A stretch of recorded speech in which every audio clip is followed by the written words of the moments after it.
Once upon a time, there lived a man named Nnemeka. He was known far and wide for his hardworking nature and integrity. Nnemeka started his business with a small loan.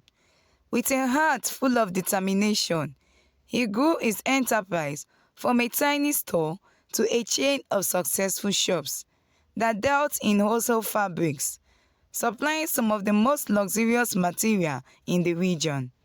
People were marveled at how a man who began with so little could rise to such heights. Yet, as successful as Nnaemeka was in business, there was one area of his life where he was less fortunate: his marriage. Chioma, Nnaemeka's wife, was known for her breathtaking beauty. Her skin was as smooth as silk, her smile radiant like the sun, and her presence could light up any room. Many men admired her wherever she went, and women envied her. But beneath her stunning exterior was a heart consumed by selfish desires. Chioma was never content, always wanting more, always demanding for the finest things in life. Nnaemeka, you know I deserve better than this, Chioma would say as she pointed to the jewelry store display window. Look at that gold necklace. Isn't it beautiful? I must have it. Nnaemeka, who loved his wife dearly, would often feel a pang of guilt whenever Chioma made such requests. He would look at her and see the longing in her eyes, and then look at his wallet, knowing that every purchase was a strain on his business. But the thought of denying her anything brought him more pain than the thought of struggling to pay for it. "Don't worry, my love," he would reply with a forced smile. "I will make sure you have it. Just give me some more time." And so the cycle continued. Chioma's demand grew more extravagant with each passing day, and Nnaemeka, true to his words, did everything within his power to fulfill them. He bought her the latest dresses, the most expensive perfumes, and the finest jewelries. But as the expenses mounted, his business began to suffer. One evening, Nnaemeka came home later than usual, his face filled with worry. He found Chioma in the living room, surrounded by shopping bags. "Nnaemeka, you are home late," she said without looking up from the magazine she was flipping through. "Yes, Chioma," he replied. "I went to the bank. There are some problems with business." Chioma's attention was still focused on the magazine. "Problems? What kind of problems?" Nnaemeka hesitated, unsure of how to break the news. "I borrowed money from the bank to buy goods, but those goods had been seized. The bank has issued a notice. They want us to vacate the house if I can't repay the loan. I have been struggling to keep up with expenses and with all the demands." "Demands?" Chioma cut him off, finally turning to face him. "Are you blaming me for your financial troubles, Nnaemeka? You made me believe you were a successful man, but now you are saying you can't even provide for your own wife? Nnaemeka, you deceived me. I should have known better than to marry a man without money." Nnaemeka's heart sank. He had never seen this side of Chioma before, and it pained him to hear her speak so harsh. "Chioma, that is not what I am saying. I just need you to understand that we are going through a rough patch. If we could cut back on some of the expenses." "Cut back?" Chioma scoffed. "I refuse to live like a pauper. If you can't afford to give me what I deserve, then perhaps you shouldn't have married me." Nnaemeka felt a lump in his throat as he tried to find the right words. But before he could respond, Chioma stood up and stormed out of the room, leaving him to ponder the situation alone. The following day, Nnaemeka noticed that Chioma had started coming home late with expensive items that he knew he had not bought for her. When he asked where she got them, she claimed they were gifts from friends or that she had found a way to get them on a cheap price. But Nnemeka's instinct told him something was wrong. One evening, after Chioma returned home wearing a diamond bracelet he had never seen before, Nnemeka decided he could no longer ignore the doubt in his mind.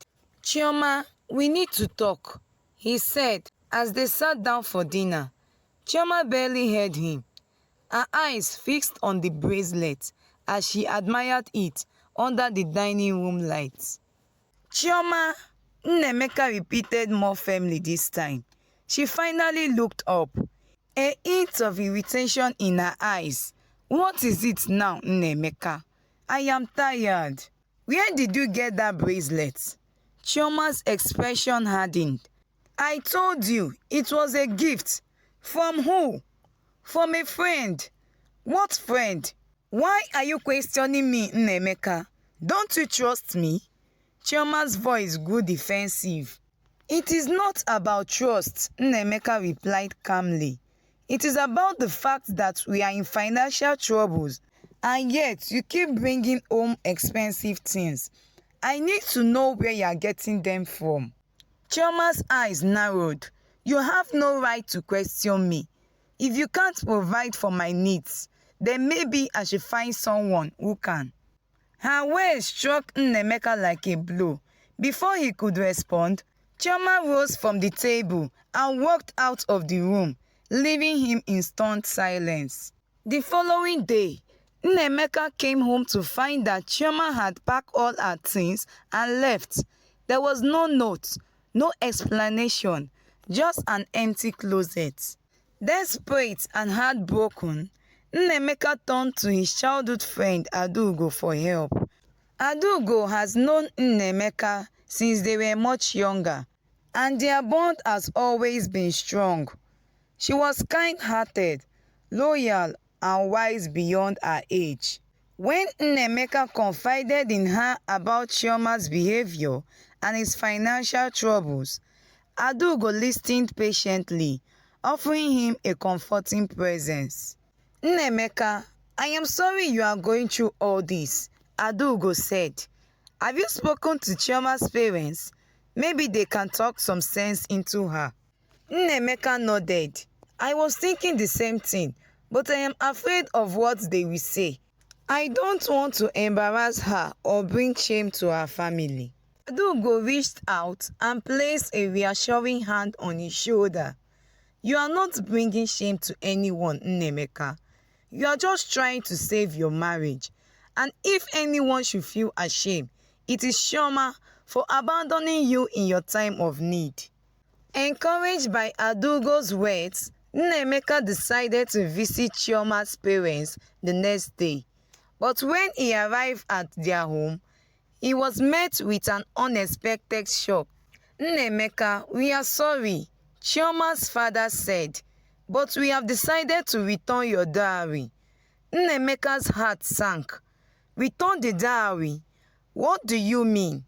Are you saying Chioma doesn't want to be married to me anymore?" Chioma's mother, who had been silent, finally spoke. "Chioma has made a decision. Nnemeka, she says she can no longer live with you, and she has asked us to return the dowry." Nnemeka felt like the ground had been pulled down from under him. "But why? What did I do wrong?" "It is not about what you did," Chioma's father replied. "It is about what she wants, and if she's not happy, we can't force her to stay." Nnemeka left Chioma's parents' house looking shattered. His business was going down. His wife had left him, and he has few weeks to vacate his house. He felt like a man who had been stripped of everything he had worked hard to build.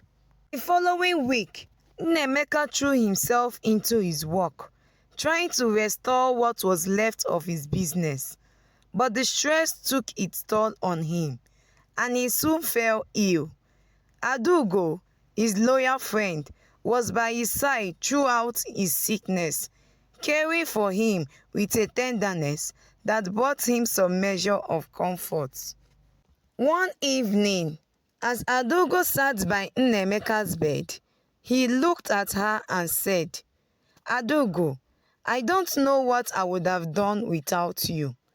"You would have done just fine," she replied. "You are stronger than you think, Nnemeka." Nnemeka shook his head. "No, Adaugo, you have been my rock through all of this. I don't know how to thank you." Adaugo said to him, "You don't have to thank me. That is what friends are for." Nnemeka hesitated, his eyes searching hers. "Adaugo, there is something I need to tell you. Something I have kept to myself for a long time." "What is it?" she asked, her voice filled with curiosity. Nnemeka took a deep breath. "I have always had feelings for you, Adaugo, ever since we were young, but I never acted on them because I didn't want to ruin our friendship." Adaugo's eyes widened, her heart skipping a beat at Nnemeka's confession. She had always admired him too, but she had kept her feelings to herself, respecting his choices and supporting him from the shadows. "Nnemeka," she began, "I have always cared about you too, but you made your choice and I respect that. I never want to come between you and your happiness."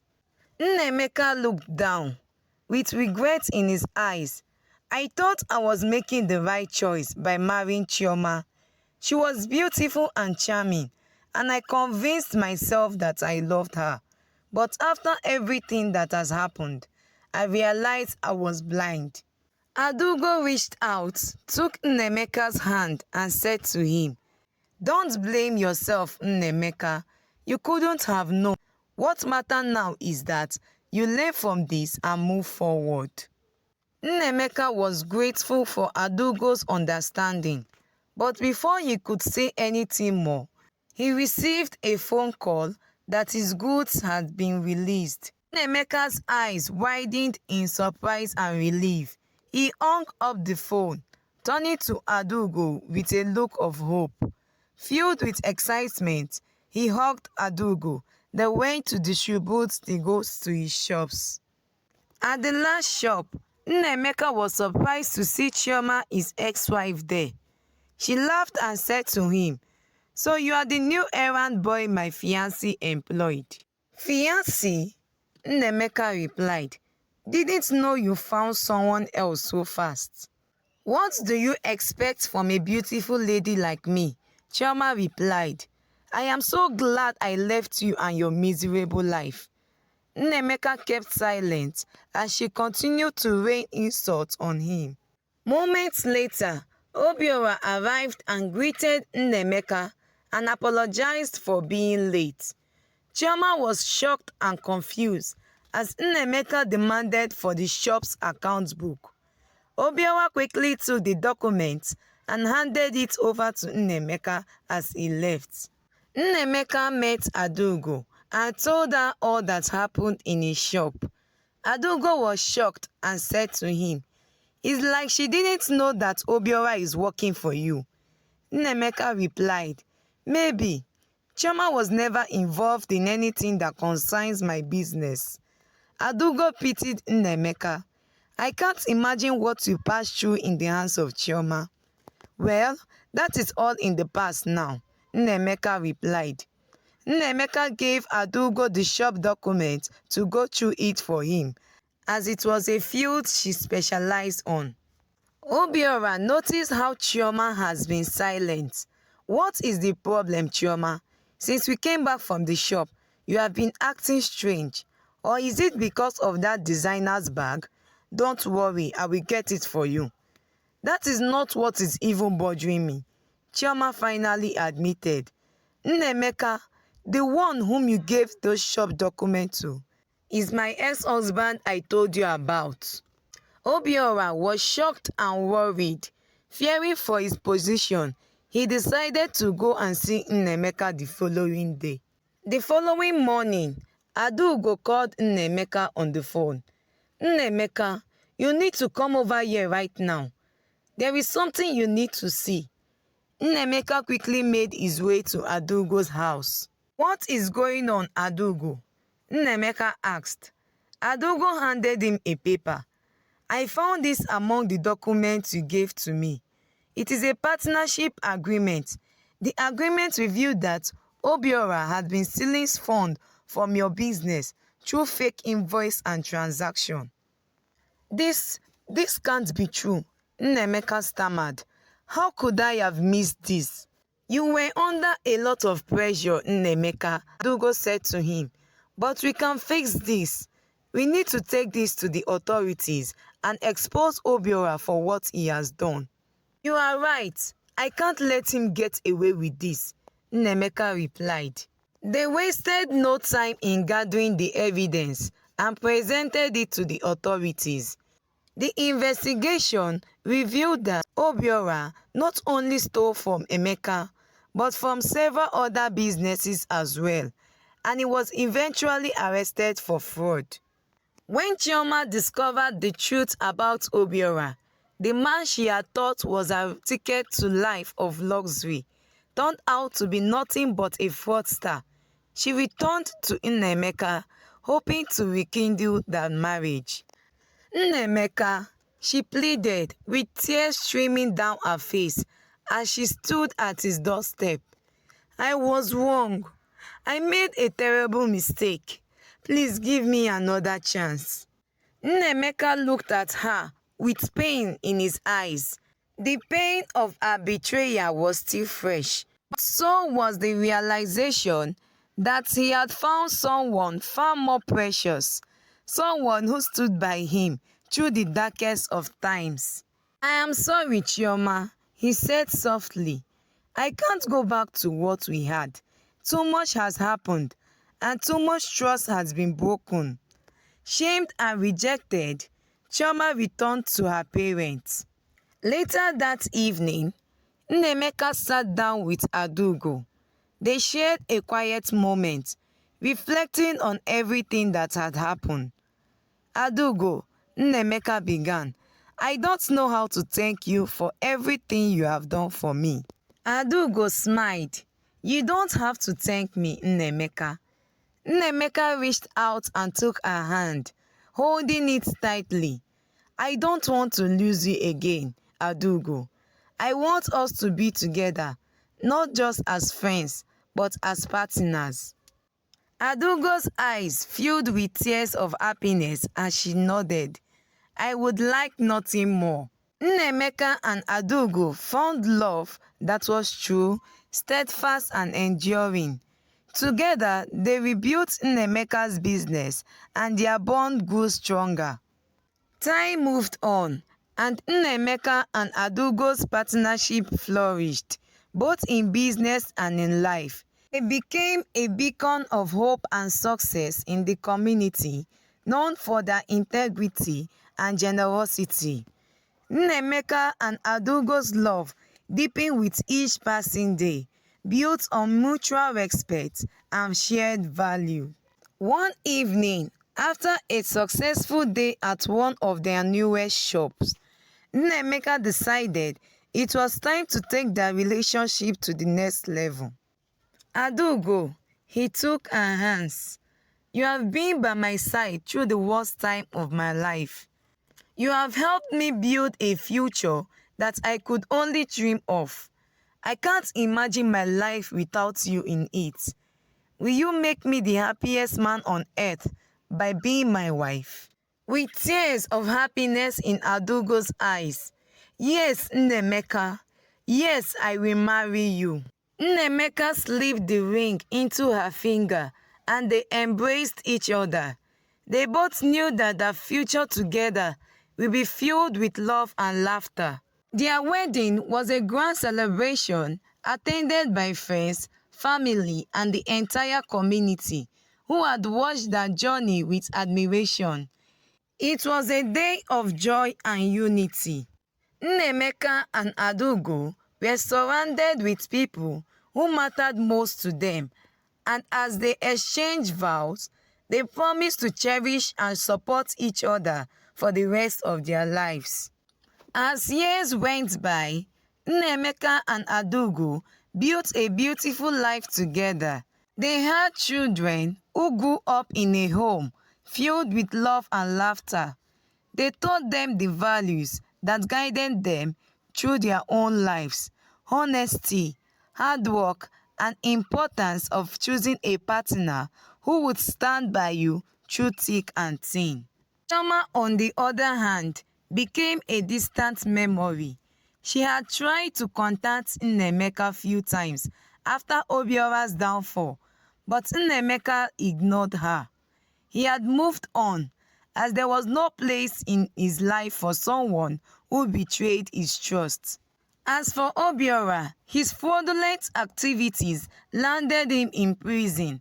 His name became a disgrace in the business community. This story is a reminder that genuine relationship should be built on commitment, mutual respect, support, and love, rather than material possession, which can disappear at any moment. Thank you for watching. Comment what you love about the story.